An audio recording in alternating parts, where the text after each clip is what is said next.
আসসালামু আলাইকুম রহমতুল্লাহ বরকাত।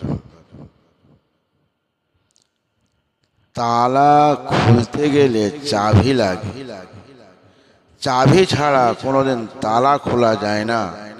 তেমনি জান্নাতের মধ্যে প্রবেশ করতে গেলে জান্নাতকে খোলার চাবি লাগবে।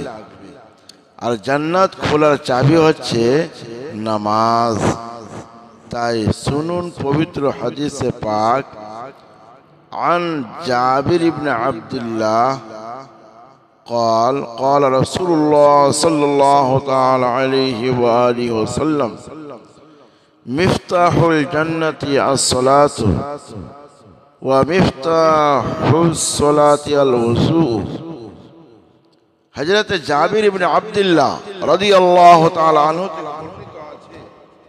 তিনি বলেন রাসূল আকরাম আলাইহিস সালাতু ওয়াস সালাম, জান্নাতের কুঞ্জি, জান্নাতের চাবি হচ্ছে নামাজ। অতএব নামাজ আপনাকে পড়তেই হবে। নামাজ না পড়লে আপনি জান্নাতের তালা খুলতে পারবেন না, জান্নাতের মধ্যে প্রবেশ করতে পারবেন না। আর ওযু হচ্ছে নামাজের কুঞ্জি। নামাজ পড়ার পূর্বে সুন্দরভাবে আপনি ওযু করবেন, তারপরে আপনি নামাজে দাঁড় হতে পারবেন।